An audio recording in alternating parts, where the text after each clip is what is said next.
ಪುಟ್ಟ ಹಳ್ಳಿಯ ಛಾಯೆಯಲ್ಲಿ ನೆಲೆಸಿದ ಮನು 14 ವರ್ಷದ ಪ್ರತಿಭಾನ್ವಿತ ಬಾಲಕ. ತಂದೆ ತಾಯಿ ಕೆಲವೇ ವರ್ಷಗಳ ಹಿಂದೆ ಕಳೆದುಹೋದ ಬಳಿಕ ಅಜ್ಜಿಯ ಪಾಲನೆಯಲ್ಲಿದ್ದ, ದಿನವಿಡೀ ಕೆಲಸ ಮಾಡಿ ರಾತ್ರಿ ರಸ್ತೆ ದೀಪದ ಬೆಳಕಿನಲ್ಲಿ ಪುಸ್ತಕ ಓದುವವನಾಗಿದ್ದ. ಅಜ್ಜಿ, ನಾನು ಇಂಜಿನಿಯರ್ ಆಗಬೇಕು. ನಮ್ಮ ಹಳ್ಳಿ ಕಂಡಿಲ್ಲದಷ್ಟು ದೊಡ್ಡ ವ್ಯಕ್ತಿಯಾಗಬೇಕು. ಅಜ್ಜಿ ಅಪ್ಪುಗೆ ನೆನೆದಳು.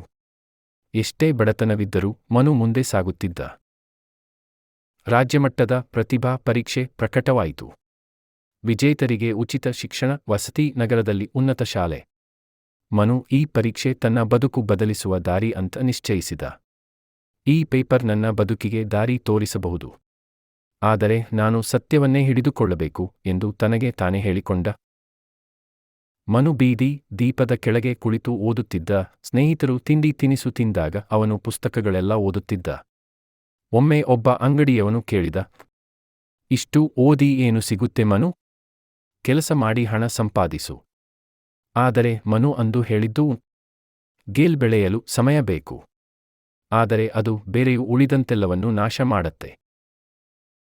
ಪರೀಕ್ಷಾ ದಿನ ಮುಕ್ತಾಯವಾಯಿತು. ಮನು ಶಾಲೆಗೆ ಕಾಲಿಟ್ಟ. ತೀವ್ರ ಉದ್ವಿಗ್ನತೆಯಲ್ಲಿ ಆ ಕಚೇರಿಗೆ ಹತ್ತಿದ. ಅವನಿಗೆ ಸೀಟು ನೀಡಲಾಯಿತು.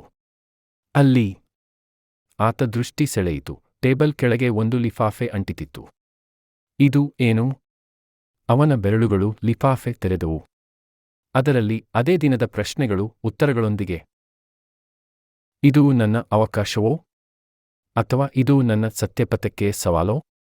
ಒಂದೆಡೆ ಭವಿಷ್ಯದ ಕನಸುಗಳು, ಇನ್ನೊಂದೆಡೆ ತಂದೆಯ ಮಾತು. ಸತ್ಯವೇ ದೇವರು ಮಗು, ಸುಳ್ಳಿನಿಂದ ಗಳಿಸಿದ ವಿಜಯ ಶಾಶ್ವತವಲ್ಲ. ತೀರ್ಮಾನವಾಯಿತು. ಮನು ಕಠಿಣ ನಿರ್ಧಾರ ತೆಗೆದುಕೊಂಡ. ಲಿಫಾಫೆಯನ್ನು ಕೈಯಲ್ಲಿ ಹಿಡಿದು ನೇರವಾಗಿ ಎಕ್ಸಾಮಿನರ್ ಬಳಿ ಹೋಗಿ ಎಲ್ಲವನ್ನೂ ವಿವರಿಸಿದ. ಎಕ್ಸಾಮಿನರ್ ದಂಗಾಗಿ ನೋಡಿ ಕೇಳಿದ, ನೀನು ಇವನ್ನು ಬಳಸಿ ನಂಬಿಕೆಯಿಂದ ಉತ್ತರಿಸಬಹುದಿತ್ತು, ಏಕೆ ಇದನ್ನು ಹೇಳಿದೀಯಾ? ಅವರ ವಿಶ್ವಾಸದಿಂದ ಸಿಕ್ಕ ಬದುಕುಬೇಕು, ಮರೆಚಳಿ ಮೂಲಕವಲ್ಲ ಎಂದು ಮನು ನೇರವಾಗಿ ಉತ್ತರಿಸಿದ. ಪರೀಕ್ಷಾ ಮಂಡಳಿ ಶಾಕ್. ತನಿಖೆ ಆರಂಭವಾಯಿತು. ಬೇರೆ ಶಾಲೆಗಳಲ್ಲಿ ಗಣ್ಯ ವಿದ್ಯಾರ್ಥಿಗಳಿಗೆ ಪ್ರಶ್ನೆಗಳ ಮಾದರಿ ಮುಂಚೆ ನೀಡಲಾಗಿದ್ದ ಎನ್ನುವ ಮಾಹಿತಿ ಬಹಿರಂಗವಾಯಿತು. ಪ್ರಶ್ನಾ ಪತ್ರಿಕೆಯನ್ನು ಲೀಕ್ ಮಾಡಿದ್ದು ಪ್ರಭಾವಿ ಶಿಕ್ಷಣ ಸಂಸ್ಥೆಯ ಕೈಚಳಕ. ಮನು ಒಂದು ದೊಡ್ಡ ಮೋಸದ ಜಾಲವನ್ನು ಬಹಿರಂಗಪಡಿಸಿದ್ದ. ಆ ಸುದ್ದಿ ಪತ್ರಿಕೆಯಲ್ಲಿ ಪ್ರಚುರವಾಗಿ ಬಂದಿತು.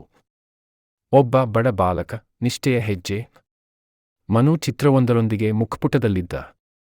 ನಾವು ಕೆಲವೊಮ್ಮೆ ಹೀರೋಗಳಿಗಾಗಿ ಸಿನಿಮಾಗೆ ಹೋಗುತ್ತೇವೆ. ಈ ಹೀರೋ ನಮ್ಮ ಮುಂದೆ ನಡೆಯುತ್ತಾನೆ ಎಂದು ಪತ್ರಿಕಾ ಲೇಖಕ ಬರೆದ. ಅಂದು ಸಂಜೆ ಒಂದು ಕಳ್ಳಸದ್ದು. ಬೀಗ ತೆರೆಯಿತು. ಬಡಮನೆಯೊಳಕ್ಕೆ ಬಂದು ನಿಂತವರು ಹೆಸರಾಂತ ಉದ್ಯಮಿ ಅರವಿಂದ್ ಮಿಶ್ರಾ. ನಾನು ತಾಯಿಯ ಪ್ರಾಮಾಣಿಕತೆಯಿಂದ ಈ ಸ್ಥಾನಕ್ಕಿದ್ದೇನೆ. ನೀನು ನನ್ನನ್ನು ನನ್ನ ಬಾಲ್ಯದ ನೆನಪಿಗೆ ತರುತ್ತೀಯಾ? ಅವರು ಮುಂದುವರಿಸಿದರು, ನೀನು ಇಂಜಿನಿಯರ್ ಆಗಬೇಕು ಅಲ್ವಾ? ನಾನು ನಿನ್ನ ಇಂಜಿನಿಯರಿಂಗ್ ಮಾತ್ರವಲ್ಲ, ನಿನ್ನ ವಿದೇಶಿ ವಿದ್ಯಾಭ್ಯಾಸದ ಸಂಪೂರ್ಣ ವೆಚ್ಚವನ್ನೂ ಭರಿಸುತ್ತೇನೆ. ಹಳ್ಳಿಯಲ್ಲೆಲ್ಲ ಹರ್ಷ. ಯಾರು ನಿರೀಕ್ಷೆ ಮಾಡದ ರೀತಿಯಲ್ಲಿ ಮನು ಹೀರೋ ಆಗಿದ್ದ. ಬಾಲಕರು ಅಲಿಯುತ್ತಿದ್ದರು. ನಾವು ಕೂಡ ಮನು ಮಾಮನಂತೆ ಓದಬೇಕು. ಅಜ್ಜಿ ಕಣ್ಣೀರಿನಿಂದ ನಗು ಹಾಕಿದಳು. ನಿನ್ನ ತಂದೆಯ ಆಶೀರ್ವಾದ ನಿನ್ನೊಂದಿಗೆ ಇತ್ತು. ಮನು ಬಸ್ ಹತ್ತುವ ಮುನ್ನ ಹಳ್ಳಿ ಕಡೆ ಹಿಂತಿರುಗಿ ನೋಡಿದ. ಕಣ್ಣಲ್ಲಿ ಕನಸು, ಹೃದಯದಲ್ಲಿ ನಿಷ್ಠೆ. ಹೊಸ ನಗರ, ಹೊಸ ಪಾಠಶಾಲೆ. ಆದರೆ ಮನು ಅದೇ ಸತ್ಯಪಥದಲ್ಲಿ ಸಾಗುತ್ತಿರುವ ಒಬ್ಬ ಯೋಧ. ಸತ್ಯದ ಹಾದಿ ದಾರಿ ಉದ್ದವಾಗಿರಬಹುದು, ಆದರೆ ಅದು ದೀರ್ಘಕಾಲದ ಬೆಳಕನ್ನು ತಂದೊಡ್ಡುತ್ತದೆ.